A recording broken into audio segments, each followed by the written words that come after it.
Soal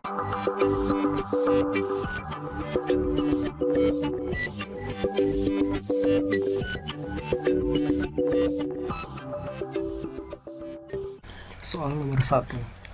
Berikut tabel data beberapa unsur dengan nomor atomnya.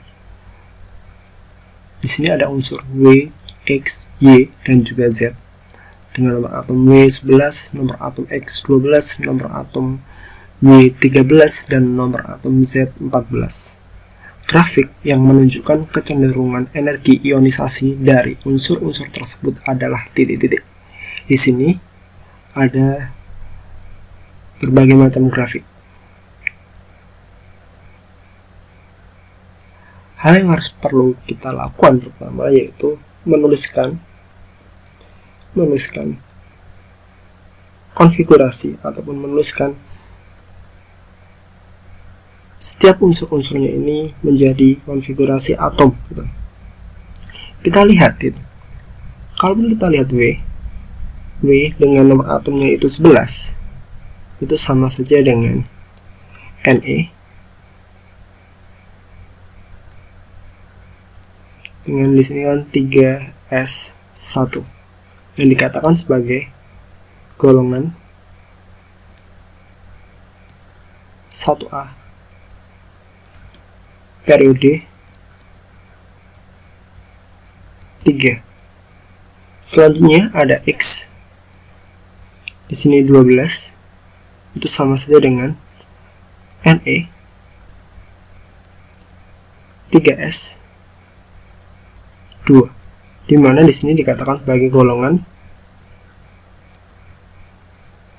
2A periode 3.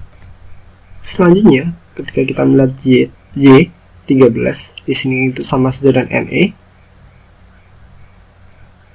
Terus 3s2 3p1 diartikan sebagai golongan 3A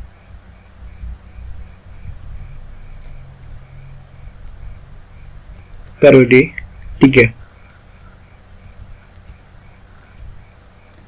Dan juga Z dengan nomor atom 14 sama saja dengan Ne 3s2 3p2 yang diartikan sebagai golongan 4A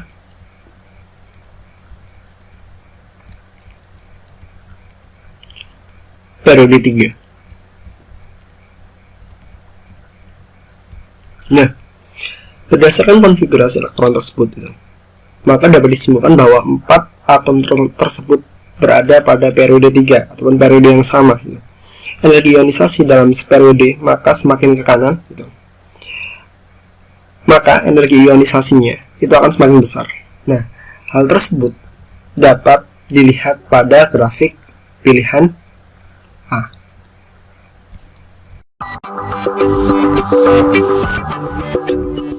Soal nomor 2. Perhatikan gambar struktur Lewis senyawa H3PO4 berikut. Pasangan elektron yang terbentuk secara kovalen koordinasi ditunjukkan pada nomor titik A1, B2, C3, D4, E5. Kita harus mengetahui dulu tentang apa itu tentang kovalen koordinasi. Nah, ikatan kovalen koordinasi ini itu adalah sebuah ikatan kimia dengan adanya pasangan elektron bersama.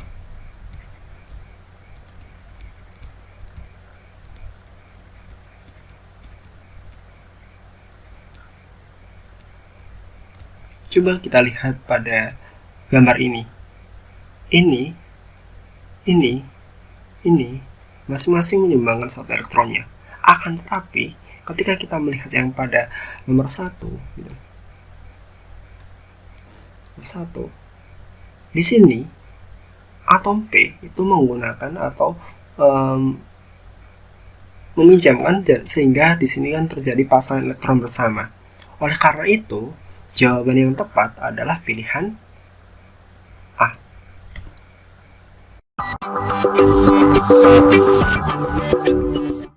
Soal nomor 3. Berdasarkan sifat periodik unsur halogen, HF diharapkan mempunyai titik didih paling rendah dibandingkan dengan HI, HCl, HBr. Namun, kenyataannya HF memiliki titik didih paling tinggi. Hal ini disebabkan HF memiliki ikatan titik-titik: A. Ion, B. Hidrogen, C. Kovalen, D. van der Waals, E. Kovalen ion. Mari kita bahas soal nomor 3 ini. Senyawa yang berikatan hidrogen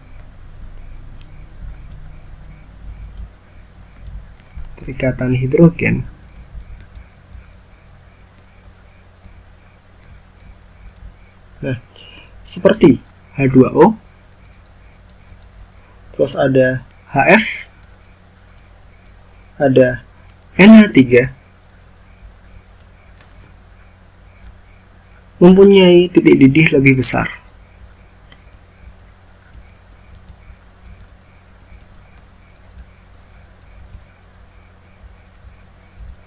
Nah, meskipun di sininya memiliki MR kecil atau rendah. Nah, ikatan hidrogen hidrogen ini yaitu terjadi antara hidrogen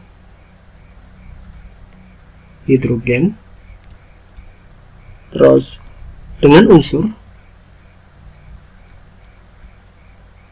seperti F, O, dan juga N. Nah, kalau kita lihat di sini, berarti kan adanya HF itu kan termasuk sebagai ikatan hidrogen, dan jawaban yang tepat adalah pilihan B.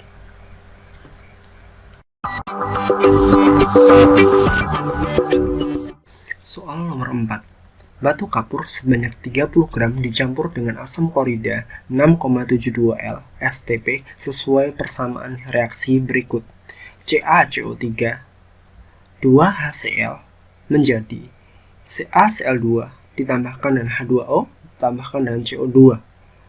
Volume gas yang dihasilkan jika diukur dalam keadaan standar sebanyak titik-titik: A. 1,12 liter, B. 2,24 liter, C. 3,36 liter, D. 6,72 liter, E. 10,08 liter.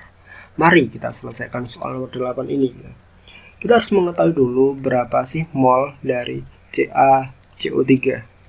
Ketika kita bicara mol dari CaCO3, kita bisa mengetahui dari gram dibagi dengan mR-nya. Gramnya CaCO3 itu sejumlah 30 gram dibagi dengan molnya atau mR-nya itu sejumlah 100, sehingga kita memperoleh sebesar 0,3 mol. Nah, sementara itu ketika kita bicara tentang asam klorida NaCl, berarti kan itu sama saja dengan volume dibagi dengan 22,4 liter. Padahal di situ volumenya sebesar 6,72 liter dibagi dengan 22,4 liter. Maka kita akan memperoleh hasilnya adalah 0,3 mol. Mari kita masukkan ke dalam persamaannya. Persamaannya adalah CaCO3 ditambahkan dengan 2HCl menjadi CaCl2 ditambahkan dengan H2O ditambahkan dengan CO2. Berarti di sini itu sama saja dengan 0,3 mol. Terus ini pun juga 0,3. Berarti di sini ini sama saja dengan 0. Kalaupun ini 2 itu jadi 0,3 mol, ini pasti tentunya ketika 1 jadinya 0,15 mol. Ini pun jadi 0,3. Kalaupun ini saya kurang gitu. Ini kalaupun ini pun juga 1, ini pun juga 1, berarti di sini itu 0,15, ini pun 0,15, ini pun juga 0,15. Kalau ini saya kurang, berarti ini habis. Ini jadi tersisa 0,15, ini 0,15, ini 0,15, 0,15. Nah, selanjutnya ketika kita pengen mengetahui gas yang dihasilkan yaitu CO2 gitu. CO2 di sini kita lihat CO2. Nah, CO2 mendapatkan 0,15 mol. Sehingga volume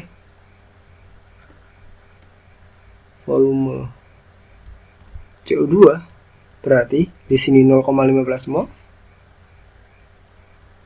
kalikan dengan 22,4 liter. Maka kita akan memperoleh hasil sebesar 3,36 liter. Dan akhirnya jawaban yang tepat adalah pilihan C.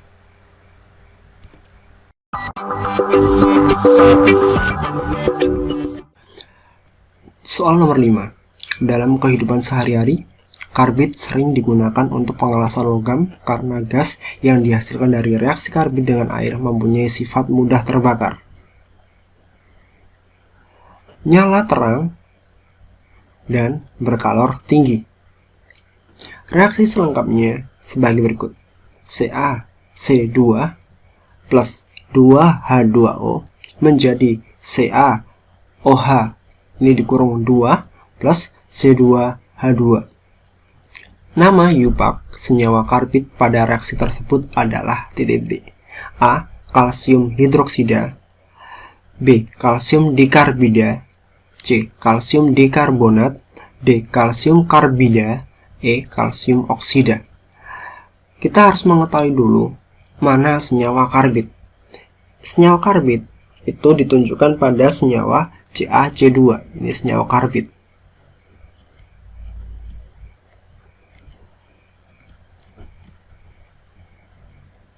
Berdasarkan nama Yupak, senyawa karbid ini CaC2 itu dinamakan sebagai kalsium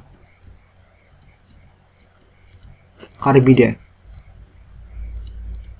Sehingga jawaban yang tepat adalah pilihan D.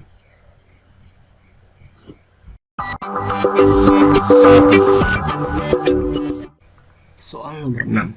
Berikut data titrasi larutan HCl dengan larutan NaOH 0,1 m. Ini datanya. Berdasarkan data tersebut, konsentrasi larutan HCl adalah titik-titik. A. 0,070 m, B. 0,075 m, C. 0,080 m, D. 0,133 m, E. 0,143 m. Untuk mengerjakan soal ini, kita harus mengetahui volume rata-rata. V HCl rata-rata. Di sini ada 20. Tambahkan dengan 20. Tambahkan dengan 20. Kita lihat di sini. Dibagi dengan 3. Sehingga kita memperoleh hasil 20 mili. Selanjutnya, kita pun juga harus mengetahui V NaOH rata-rata. V NaOH rata-rata itu sama saja dengan 15 ditambahkan dengan 14 ditambahkan dengan 16 dibagi dengan 3. Hasilnya itu sebesar 15 mili. Rumus titrasi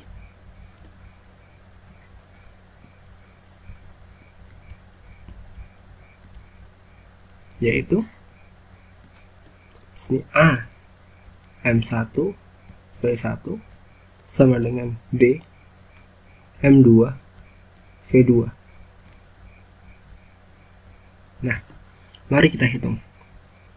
1 kalikan dengan M1. Anggap saja yang satu ini adalah pada HCl. V1 nya HCl itu sebesar 20 sama dengan 1. M2 nya di sini itu 0,1 kalikan dengan V2 yaitu 15. Sehingga M1 ini atau 20 M1 sama dengan 0,15, dan akhirnya kita dapatkan M1 itu bernilai 0,075 M. Sehingga kalaupun kita lihat pada jawabannya, jawaban yang tepat adalah pilihan B.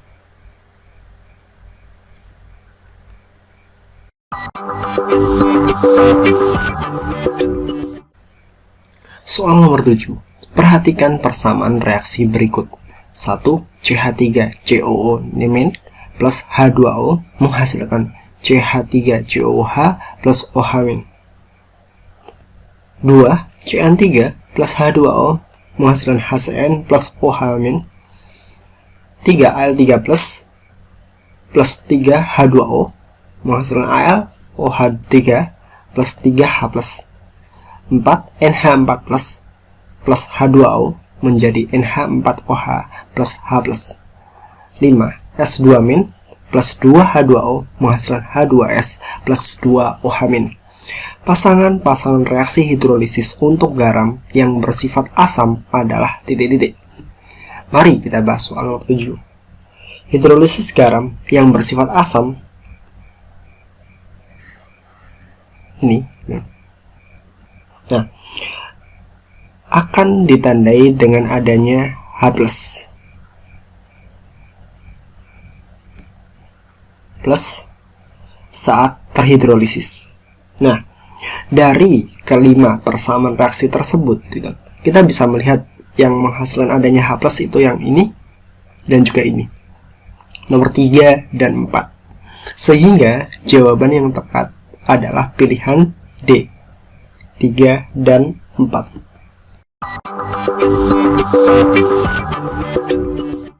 Soal nomor 8. Berikut ini beberapa garam dan KSP-nya. 1. CaOH2 dan KSP 2,6 kali 10 pangkat min 19. 2. FeOH2 KSP-nya 8,0 kali 10 pangkat min 16. 3. PbOH2 dan KSP 1,4 kali 10 pangkat min 20. 4. MgOH dengan KSP 1,8 kali 10 pangkat min 11. Urutan kelarutan senyawa tersebut dari kecil ke besar adalah titik-titik. Mari kita bahas soal nomor 8. Sebuah kelarutan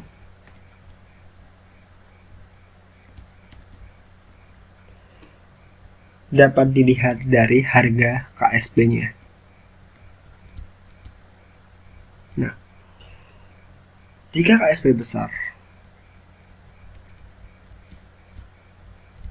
maka kelarutannya pun juga besar.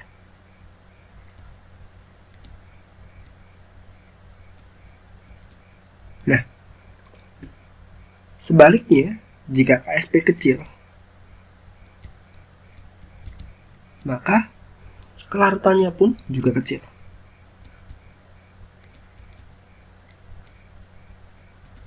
Selanjutnya, untuk mengerjakan soal nomor 8 ini, kita bisa mengetahui bahwa di sini ada KSP-nya masing-masing. Dan KSP yang paling kecil itu ditunjukkan pada PbOH2, sehingga di sini yang paling kecil. Selanjutnya setelah PbOH2 yaitu ada CaOH2. Selanjutnya yaitu ada FeOH2, dan yang terakhir yaitu MgOH. Kalaupun kita lihat jawaban yang tepat itu adalah pilihan C, 3, 1, 2, 4.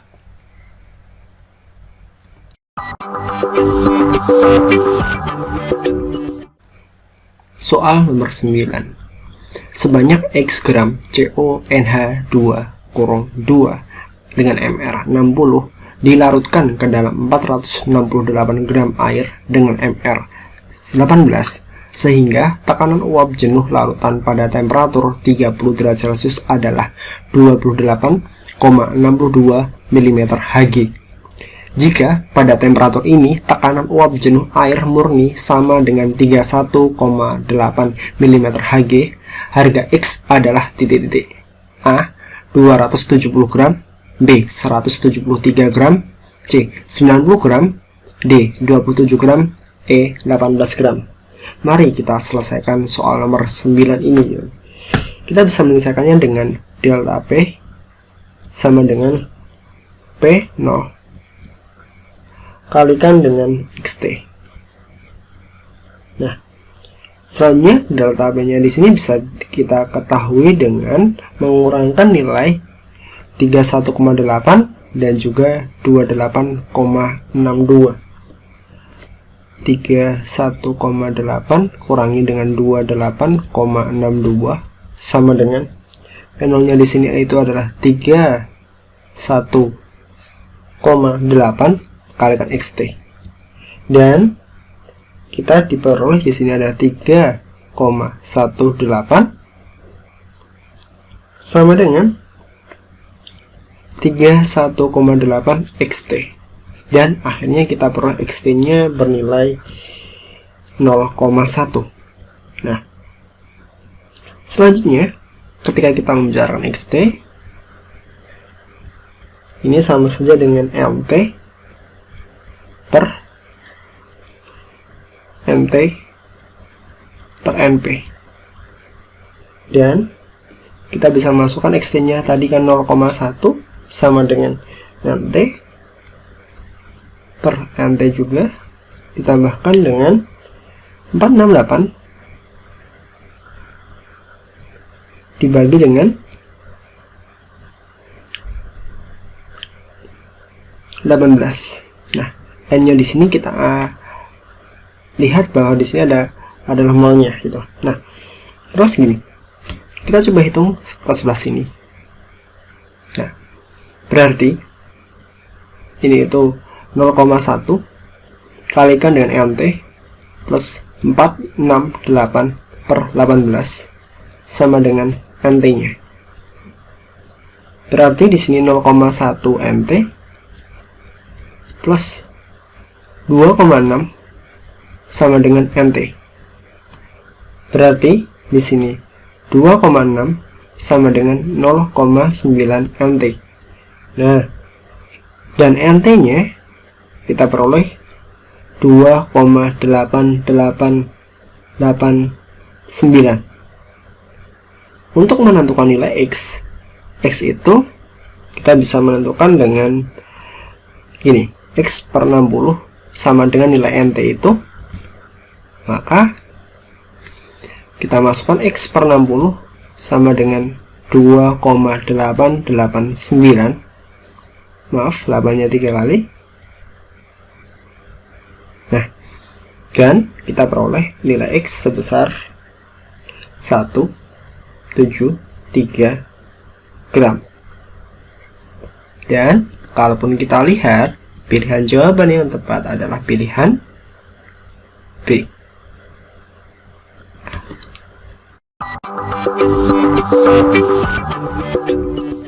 Soal nomor 10. Sistem koloid yang dibuat dengan mendispersikan zat padat ke dalam zat cair adalah titik-titik. A. Aerosol, B. Emulsi, B. buih, D. Sol, E. gel. Oke, mari kita bahas soal nomor 10 ini ya. Koloid dan fase terdispersi gitu. Terdispersi padat itulah yang dikatakan sebagai sol gitu. Jadi di sini adalah sol. Nah, sedangkan aerosol cair itu dari cair ke padat, cair ke gas gitu.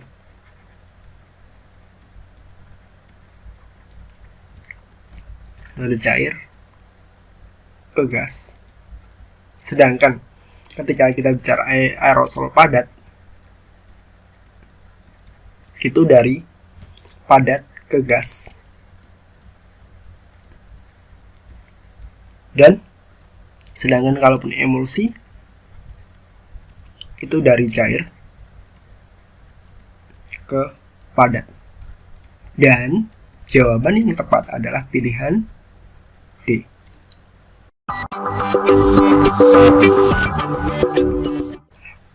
Oke, soal nomor 11.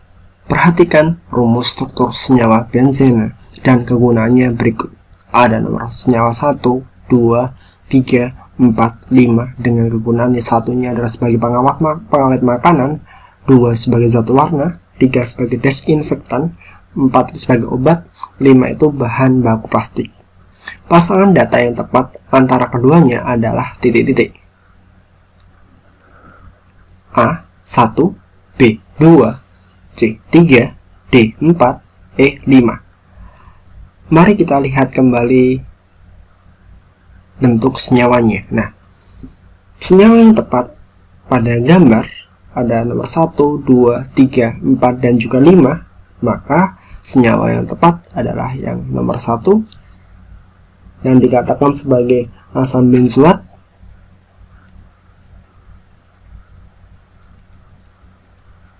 yang berguna untuk pengawet makanan. Dan pilihan jawaban yang tepat adalah pilihan A.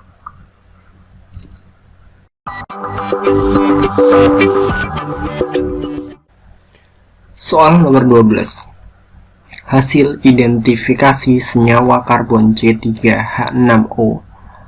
1. Merupakan produk hasil oksidasi dari alkohol. 2. Tidak bereaksi dengan reaksi Fehling maupun Tollens. 3. Digunakan untuk membersihkan cat kuku. Gugus fungsi senyawa karbon tersebut adalah titik-titik. Oke, kita bahas soal nomor 12. Ketika kita membahas soal nomor 12 ini, senyawa dengan rumus C3H6O ini diidentifikasi sebagai senyawa aldehid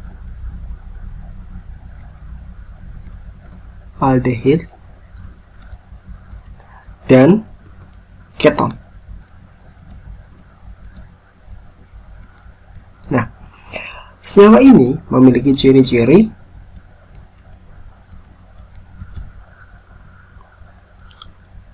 yang pertama, produk hasil oksidasi alkohol. Nah, yang kedua, tidak bereaksi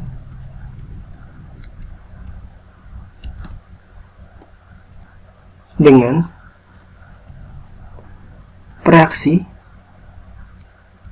Fehling maupun Tollens. Yang ketiga, digunakan untuk membersihkan cat kuku. Nah, dan ketika kita membahas bahwa di situ adalah senyawa keton, di sininya adalah salah satunya adalah senyawa yang yaitu aseton. Nah, aseton itu ditunjukkan pada gugus fungsi yang pilihan E. Ini dia.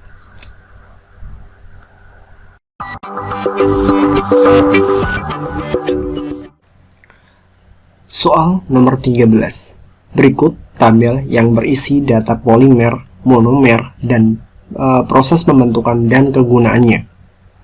1. Polimernya adalah teflon, monomernya adalah tetrafluoroetilena, proses pembuatannya adisi, kegunaannya pelapis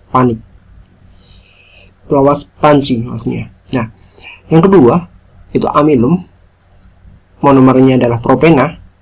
Ketiga ini proses pembuatannya adalah kondensasi, kegunaannya adalah sebagai adonan kue. Yang ketiga itu PVC, monomernya adalah vinil klorida, proses pembuatannya itu adalah adisi, dan kegunaannya adalah plastik. Yang keempat, polimernya adalah karet alam, monomernya itu etena, proses pembuatannya sebagai kondensasi, dan kegunaannya dibuat sebagai bahan. Yang kelima, protein, polimernya adalah protein, monomernya adalah isopropena, proses pembuatannya adalah kondensasi, dan kegunaannya sebagai serat sintesis. Pasangan data yang keempatnya berhubungan secara tepat adalah titik-titik. A. 1 dan 2, B. 1 dan 3, C. 2 dan 3, D. 3 dan 5, E. 4 dan 5. Nah, mari kita bahas soal nomor 13 ini. Nah, di sini kita membutuhkan bahwa pasangan data keempatnya, maksudnya keempatnya itu adalah polimer, monomer, proses pembuatan dan kegunaannya ini sudah tepat. Nah, itu ditunjukkan pada nomor 1, teflon, itu monomernya adalah tetrafluoroetilena, terus proses pembuatannya adisi dan kegunaannya pelapis panci. Selanjutnya ada juga yaitu PVC, monomernya adalah vinil klorida, terus proses pembuatannya adisi dan kegunaannya sebagai plastik. Nah, jadi jawaban yang tepat adalah pilihan B, 1 dan 3.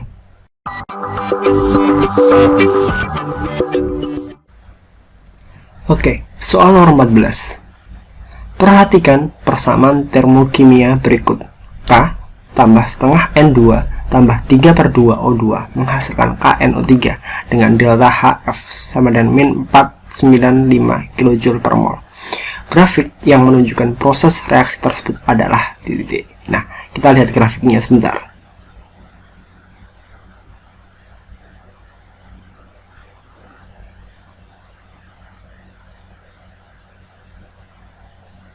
Oke, mari kita bahas.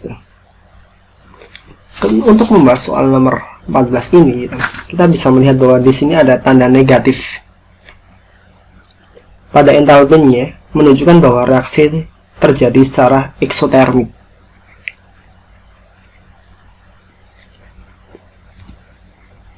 Nah, grafik untuk reaksi eksotermik dengan menempatkan reaktan di reaktannya itu ada di atas, dan sedangkan produknya ada di bawah. Jadi di sini itu ada reaktannya,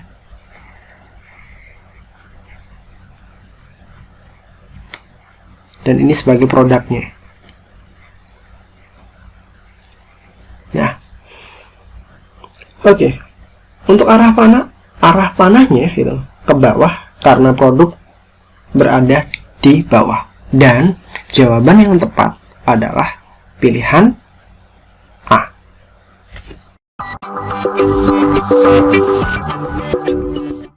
Soal nomor 15. Dari reaksi A kecil A plus B kecil B besar dan menghasilkan C kecil C besar plus D kecil D, diperoleh data hasil eksperimen sebagai berikut. Ini kondisi awal ketika A, ini kondisi awal ketika B, dan ini sebagai kecepatan reaksinya.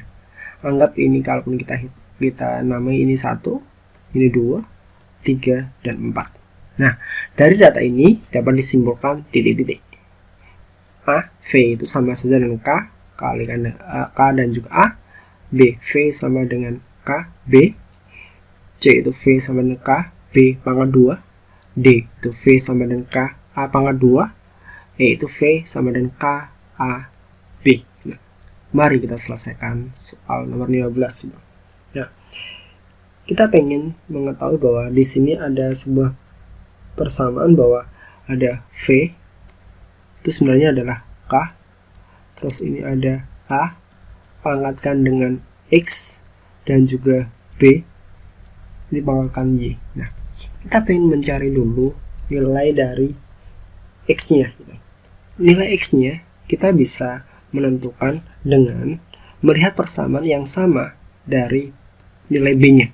Nah, oke, kita coba di V2 dan juga V4. Di sininya itu sama saja dengan K, A, X, B, Y per K, A, X, B, Y. Nah, V2-nya di sini itu bernilai 0,95 dibagi 1, ininya hilang. A-nya ini bernilai 0,1x, B-nya ini itu sama saja dengan 0,2y per 0,5x, ini itu berarti 0,2y. Nah, sehingga yang bagian ini kita bisa mencoretnya. Nah, oke. Dan akhirnya kita bisa mengetahui bahwa nilai dari x-nya itu sama dengan 0. Nah, terus selanjutnya untuk mengetahui pada nilai y-nya, kita bisa melihat di sini kondisi 1 dan juga 2. Mari kita coba hitung. V1 per V2 sama dengan K, di sini kan A, X, B, Y, K, di sini kan A, X, B, Y. Nah, terus selanjutnya kita bisa mencarinya dengan V1-nya ini bernilai 5 dibagi dengan 9,5 sama dengan, masih ada tersisa 0,1x, ini itu berarti 0,1y per, ini itu 0,1x, di sini ini hasilnya adalah 0,2y, dan akhirnya kita memperoleh bahwa nilai y-nya itu sama dengan 1. Nah, kalau nilai x dan juga y ini kita masukkan gitu, ke arah sini, dan y-nya pun juga sama, maka akan dapat disimpulkan bahwa jawaban yang tepat adalah pilihan B. V sama dengan K, B.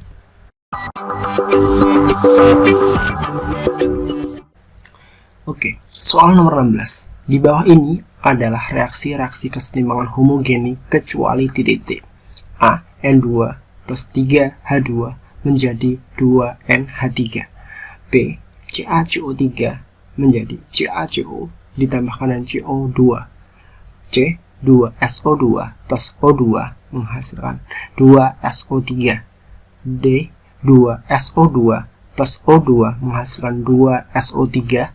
E, CH3COOH menjadi CH3COO plus H plus.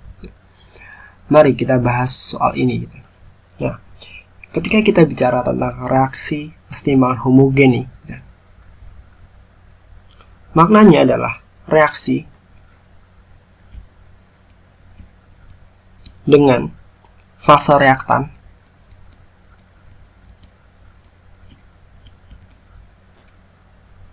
dan produknya memiliki fase yang sama. Jadi keduanya ini memiliki fase yang sama. Nah, oke. Dari kelima reaksi ini, gitu, reaksi yang paling cocok gitu, adalah reaksi B.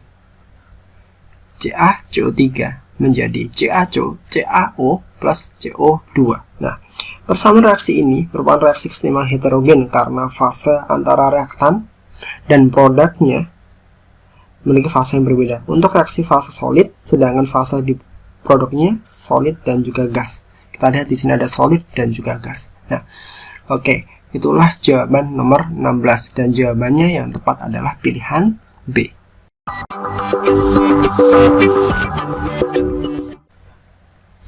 Soal nomor 17.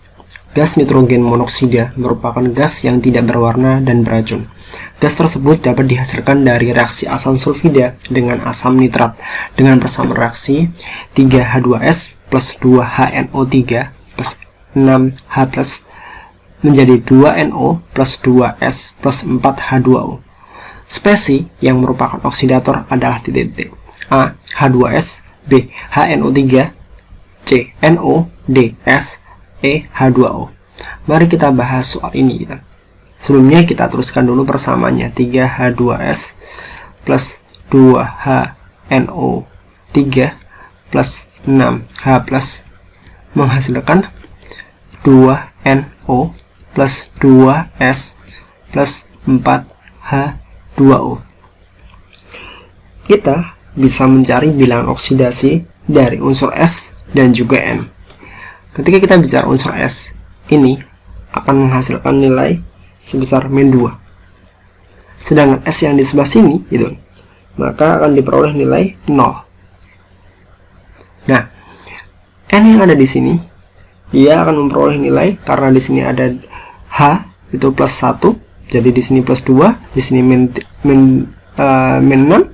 Berarti kan karena min 6 sama 2 supaya sama, berarti kan di sini ada plus 4. Nah, sedangkan N yang ada di sininya, dia akan memperoleh nilai gitu, plus 2. Nah, kita lihat di sini gitu. Atom N mengalami penurunan bilangan oksidasi dari 4 menjadi 2. Penurunan.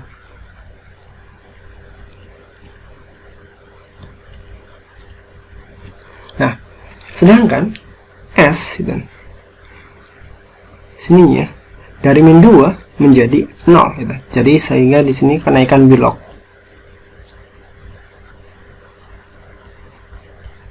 Nah, oleh karena itu, ketika kita bicara tentang oksidator, spesies oksidator yang benar itu adalah N, di mana N itu sebagai HNO3. Nah, berarti jawaban yang tepat adalah pilihan B.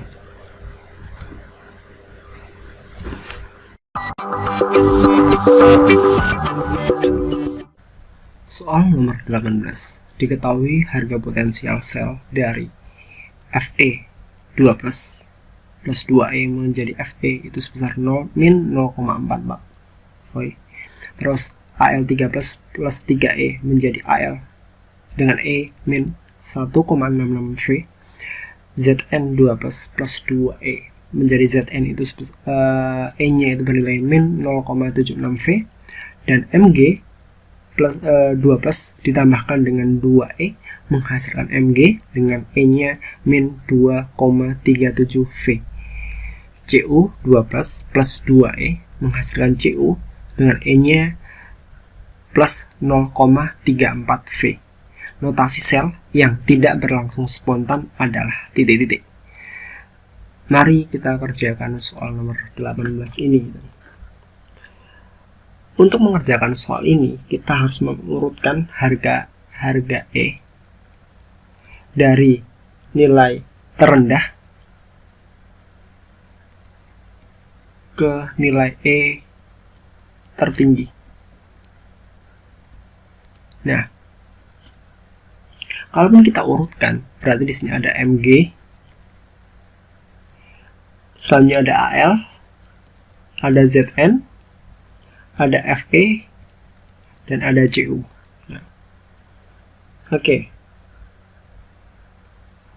Urutan ini gitu, bisa berhubungan sehingga Mg itu bisa mendesak Al itu bisa mendesak Zn, Zn itu bisa mendesak Fe, dan Fe pun bisa mendesak Cu gitu. Nah, kita lihat yang pertama, yang A, Fe dengan Cu, dia berlangsung secara spontan, benar. Yang B, Zn dan Fe, dia pun juga bisa mendesak, maka dia pun juga berlangsung spontan. Terus ada Mg dan juga Cu. Mg, Cu ada di sininya sebelah kanannya, berarti dia pun juga bisa mendesak, berarti kan benar. Al dan juga Zn pun juga, Zn ada di sebelah kanannya, berarti ini pun juga benar. Dan yang terakhir adalah Cu. Cu berada di sebelah kanan dan Al berada di sebelah kiri, berarti dia tidak bisa mendesaknya, sehingga notasi sel yang tidak berlangsung spontan adalah pilihan E.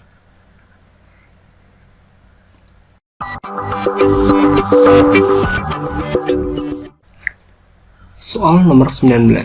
Perhatikan persamaan reaksi inti berikut ini. ada Rn 220, ini bawahnya 86, menghasilkan PO 216, ini 84, ditambahkan dan Y.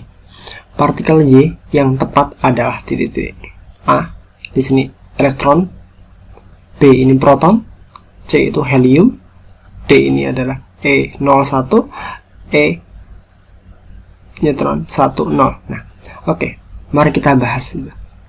Anggap di sini Z-nya ini ada X, atau di sini ada A dan juga Z. Nah, ketika kita bicara di sini nilai A itu bisa ditentukan dengan 220 dikurangi dengan 216, sehingga kita ketemu nilainya adalah 4. Sedangkan yang Z itu di sininya ini ada 86 kurangi dengan 84, sehingga kita peroleh nilai 2. Ada 4 dan juga 2. Nah, berarti jawaban yang tepat di situ adalah Z ini adalah partikel helium. Nah, jawaban yang tepat pilihan C.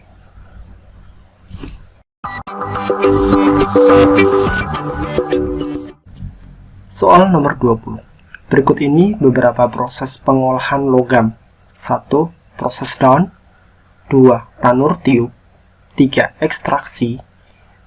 4. Bessemer. 5. Hall Herold. Nama yang paling tepat untuk pembuatan unsur tembaga adalah nomor titik-titik. A1, B2, C3, E4, D4, E5. Oke, ketika kita bicara tentang pembuatan unsur tembaga itu sama saja dengan prinsip ataupun proses pengolahan logam dengan nama tanur tiup.